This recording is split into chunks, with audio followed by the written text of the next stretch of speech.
Yeah, caban ka live video, caban ka live video, caban ka live video. Min yam wode yeli moda yeni share, da yeni share. Topic ba nga topic mo to long dong chen bi jay, dong chen bi jay. Yana itetino, maga je wode yana ngal share ka pani gurum kon ko ken ya. Chana ye share kon dial ya. Yana dang dia je tetino ne bakel. Wana chana ye share. Chana ye share. En topic ba nga topic mo to long. Guru je yan God nuara di alde ta te gweja woda yan share. Ka gurum ko ndo ko ken. Topic e chane nyalo community interest. Kenyam e che social interest. Jen guru ba ka ke guru ba nungye. Ka bana je debate ke bana jalat.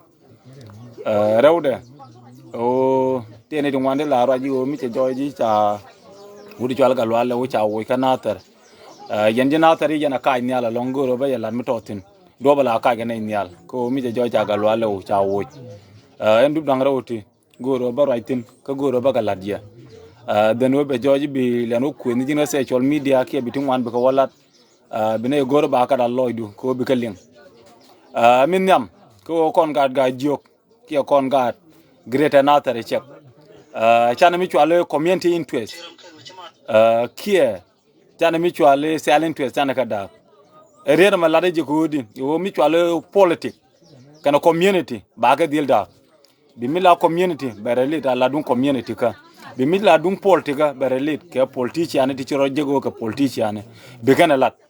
en we la te ga politician te ga dir we te ga ngane en god diala to kana tetin tel god de chatel ajana ne to we ke yos te ga yos intellectual rewdo bote ke yos te da ko da kan gater en dub to torne tegentin en do ko gor kono community interest ken nyam kon jinatar dang ne politician world politician kana community dang ne je ko mi we joy wo kon world politician kana community wo kono da be joy bi doran be jalkel en kore challenge ci tore loga wo ci community ala community loka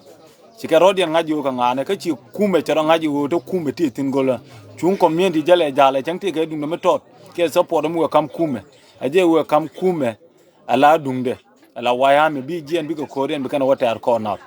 ano mone ngay ken mu mena jel ka ke ci ka rodian ala ka bo aje na ku yene ne longa no kor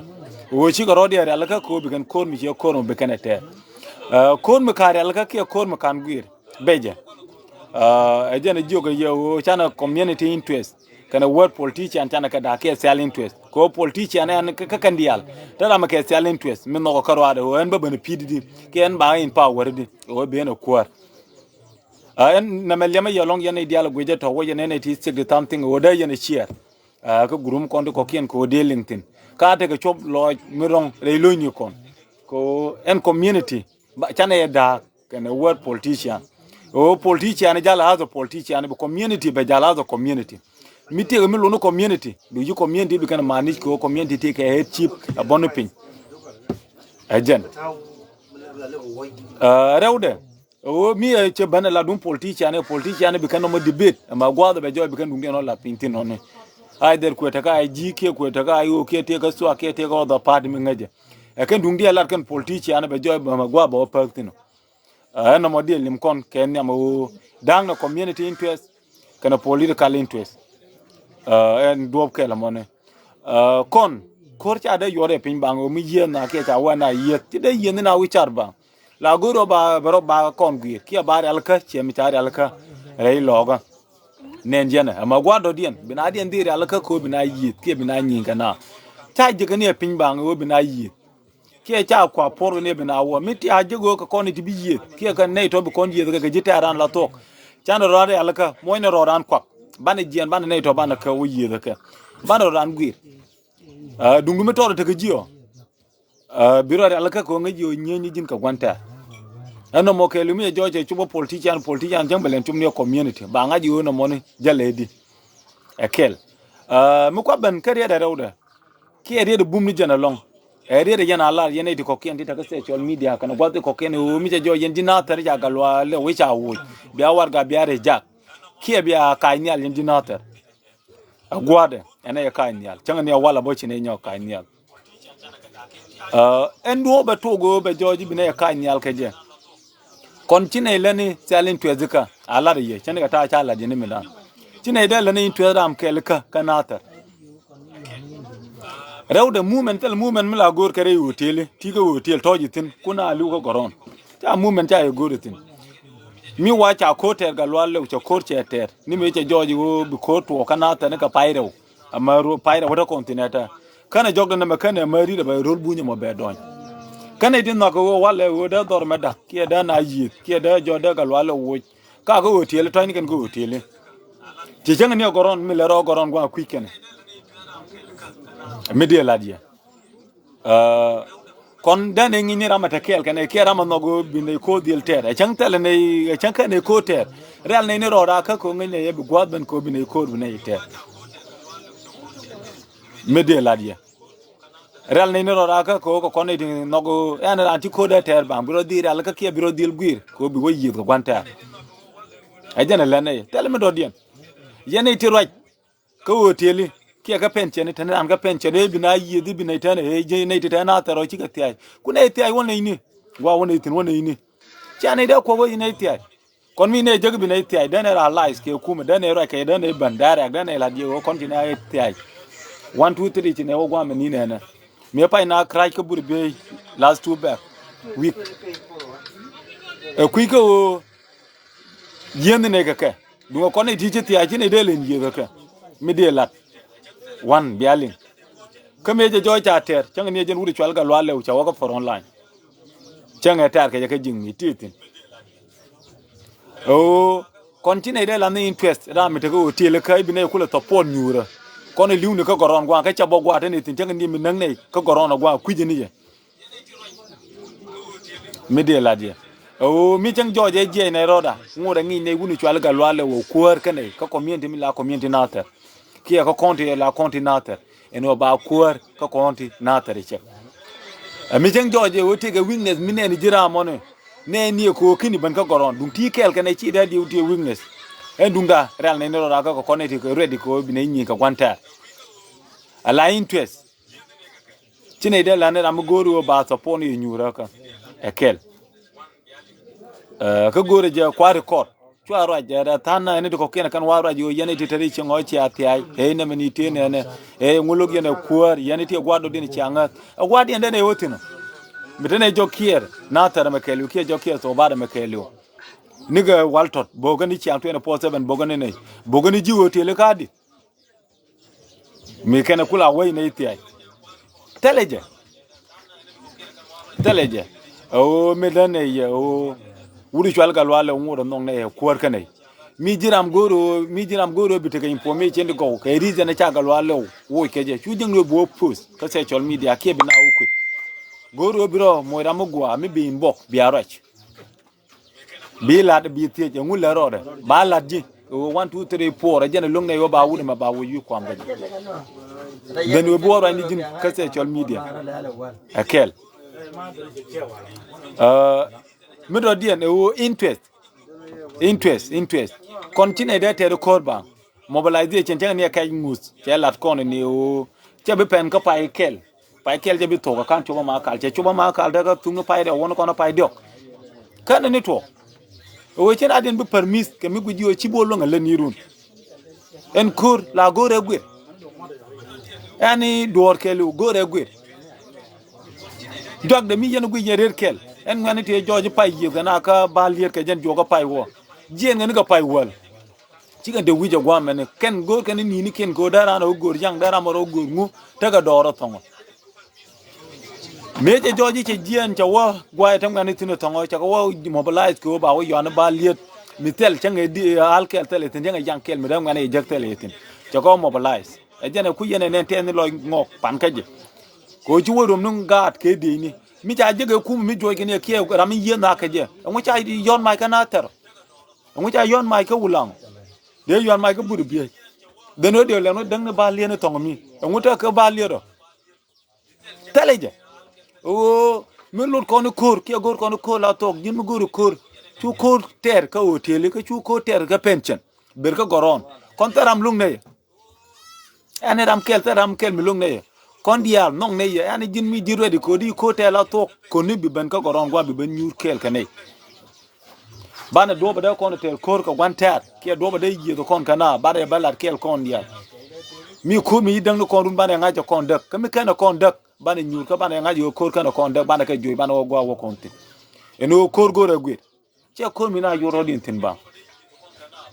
rewre chwala joga na yendina tari ngutadi galwalo mi kana kor kana mobilize woti ka arrangement ko ba kor ba tede din ka u yemi che guje galwalo uti wingness la tok en gun mi chwale man pinpal tele wingness ko en to bara ta ke jokie na tara gwa mene ayu lade ete ka tang mutole mi jini lingi la to ke jini wike te ka tang mutole ka territory du na tara mekelu te ka pa yamni di nyure tin ma konti bote gwa mi lare tin kai wo wulang e kula ayo wulang kwala bodo wude chwala man pinpal lade te ka won mi tola taktin ke te ka headquarter mi ke nyutin mi la pa yamde mi nyure tin la wede teleje mi ko genu cha wingness ngo che wutina gwa mo bo mi je guji wo chi galwale che te ka wingness ngo che wutino yene di ko kende bi kula way yen ngang ni te yene ne kon ngani je wo kon ga jio min nyambala die rewda bo mi che jo cha ram kel cha wo bat dor ngang ni wo nga me cha chiro bat che jen wo yen che nga de dial cha yo ku gu yi wo cha jio ngure te ka ne ti go ti atin e bi aduno wa jaje ni ala kon che ngwon ke kon che nga ga che ne lenge ne mani ne rol ga jio ko meteram kap je dere jala de to ni ne rodan ko man tok man jala mi jo cha nga ga cha nyot ke cha nga ga cha lok lok je ke dum de mi te ka je a je ne lok je galwale ko ne ni je mi dana iladie tel mi je mi te ni lel okay galwale bo territory mi nyure tinda territory akon ga dol dana ilaro territory mi nyure tina galwale wa mi je jo che je die wo gade cha kwan changa dan bo ga doara kon ji gwal dol mi dana yoro da le ka je mi gu ne ni wo ga doara wo be doara bele ka dana ka doara galwa yen be dana ku no ngo ga doara kon ji ga dol che kon ga dol che de ku le jo kier gwa mu ko doara de le ban me lu ngai galwa yen che o galwa yen jiega tel mi galwa yen du jenga kel tel kel badu leadership mu ngore ke ram ko ke je ngore le re gwa bo de na dil wo kel ke je galwa yen be bo tel ko mi da balen galwa le mi waja ko ter bo che ko ter kel galwa le gwa bu ko na tin bo nga pai baro ma pai be me na bu ke rinal ke to de dan ke lu ti kel ke nei ka manda bu ke jeni chan 24/7 te ko ya te bo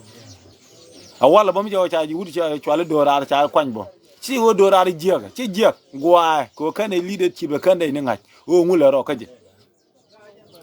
but che tamde wo be joy be ben ka to bara gwa me mi che jego wo ko mu beter ke che guji wo ko mu da ter che dalne en ko re bol ka che dalne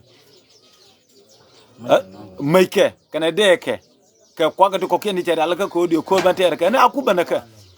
be ga nuong ne akon tum ne ken bu por ka ne cho e ke jega kan ne kon de ga ti la ga na ter ke kon ga jokti la lu e ke jega kan ne bine ban yere jan gwanta rewda bo galwa lew tele ko mi tol ko mi tele de ita chunga en kuma mi la kuma ayo to gwanda ti ko ken tele support mu ngune mi dong de ku no actinal ke mi de no chap ti to week ti dong de joy de ko ta ni cham 24/7 ke ti liu ni cham ti kama ke ani chap rana ko ni yana ko rana dele ko no ke je obe doren be gang kana na do dine chiele no ko be mo dal ta bunya ke real mi dong de joy de ro go dor ke je mi momot haken karo tele kuma mi ngun support de mi dong de wa en kuma ayu mi gu je ko ro da ja wala mi de no actinal mi dong de joy de na ko je yen ji ayu ke yen cha ba kan na me wi atare ko tele je kani cham kene pota ben kwa ga support wo ha diniti tagi tinto ke kinyi ndi chenga ne penche ne tinana mit ga tinga tagi ga tin ke yo kada ken ga no ngwan ti ko ken bo ti dong da jo yo da dora da ken ga gang o miti joje wo ti ga penchen ke tane jin ga hotel e bu kol ko da support to mi ke bu kol ko ala bi na yi ke na mani tene le no kon bana goron maram ku yo nguto go ke ngule ro ko gorona baraji wo ba kor me bi na yi ke bi na lu e ke ga lwale wi jiga wi ga ko na ta ko commissioner ni cho wal do ti ci do ni wal ato ko naga dakta chol ma bore garo gar kone a wona chol lam poini wona ka ne di ko kien dol kunta ne tel melinga lo ale woka kuno ga no ka ke community na tar je no ga de nyong mo body no gudi chol ga lo ale o mi joje ti ga mi jia ke ti mi la rode mi ku yana support gwa mi di ko kien mi ci gwa ka ne ka gorono gwa le ne ye we gwa o chwa no ga no mi de ne na ko ne di la sharp kon dial bo ci kon kor bi ter ko utile chana ban ko goron bana kor bana e ban ter mi longa bo chang longa ni kor ga lamade ye ban ter ga na kel ko goron ter ni ke lebdu bo de ye lat ke lebdu bo de na ni tiga dum mi to te ji bo de ban gwata na tindi na le ben chiep reda me chalat je pan wudi chalo yet community na ter het chi mi pan en o mi je joy te ke dem yukula to ga dwara kon ga jio ga chek kie re dwara na me je kula goro bi re do den nyo chotin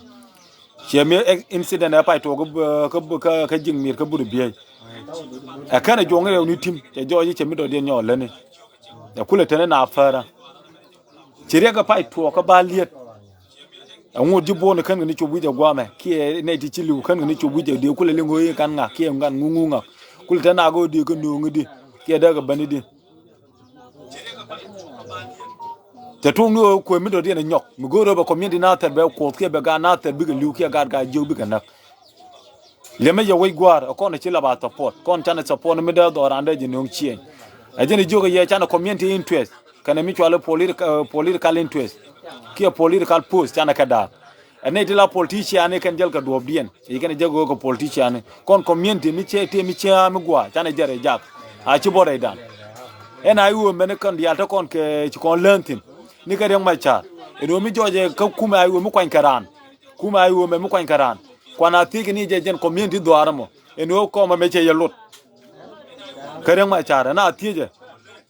o yandoro me ko meche yelut da kon ti kon dinater ko me kom dun dinater ko m gwaldol yanga dol ko me kom dun bi ga dol ben nyur ma be joy bo pen dor chwal dol chenya tulo bi chenya tulo le no nyudori ken bi karanu no kan ba dem macha kulo wo ko bi karani kulo nang ke no dem macha do ra me chine kwan ajara me chine egwe eno bi no la ko mi chine bi dem macha do wo chol dem macha kan ra me no ngo wide mi yene charien ke yene gwe yene yen chiama na do ko kien ti la wa ko ni chine ti ai ke chungutade pala ne do kwan wi yer ke a we pang na am te je wi chat be kwan na te kulo ko commission ne dang dita mi ko no gwe kono anyok en party mi ta we na me ya party mi ta wa party la te ga gurum ne ka rodi ne nyer e mi chang te ga ne di yene ko wan en ta waro aji ka wala mo je ti ga ju guruba ti ci rodi en jak ti goro ga bi gan me bi kan wa post ko bi kan kula jar ga community bar ko ne ti ga goron kel ke je ta ngai ne wo ngula ro da ne le ndi unu ga bo ka ne ti ci ti ai o we gwa la na ro dan tok en dor me dini jen dini dor ga jo ken nyam bukulo wo kor nyok en ran ke lumi tay kwan we gur kon ya tindi we guro ngubaler ke ye chu gni o ngubaler ke ji ke ngubi ben piro ke ngubi chamo kon le no we guro ka e je no chana community interest kana political post dang na ke selling interest dang na ke kon ti le ni selling interest ka e je na bana ra ro jong ne ni ye kon ngone yo galwale ngong ne yo kwara kon jinata community nata ngora ngi ne galwale hotel mi ci jektin e kwar ka ne anyo bangu yana o tang telecom mete ne yabo o na len general ro dunu ka be joy be akor kulo te telecom la tar wi de ka ba jogde o community interest kana sell interest dang ne jere dan o yene de la nong no dong de interest kun de ka la let ka community mala community nata ka yen ga we gwa tele community ran tele interest ran kel be ne la let ka nata be ne la no community interest dum nata min no ga nata ke ga joga jen be ne la let tine into ram kel ne bilalet te ram kel mi de leg ni je jiram kel ci ro jogo ko tilu mi titin ga gambele ki ka di ki ka mata are don ba into ezo ba lingwa mene tine be malin gad gwa la ne ji jana gone be ne barar ga pay natar ne me pay dung natar tb ga gone be ne la di clearly en do ko ne gar mere jaka je o tele dorar mi gone ya mi ngai ne mi ko mi chum no go be ne barwa kon ga jok aboga mai ka kande ga tiyar alaka ba ganu ngai dai doara mi ko mi goro bi kor ko banter buri bi la de be banter mi banyi ni tin mi lo ana lokap mi banyi ga bu kwal kan rodien ti amman amante shi ga lunti ne wo buru be ta kabdi ngai kene ku kene kamai te ku kan ga la ne ga fa ide ya ka buru be bi ne ga no kana dai ka ne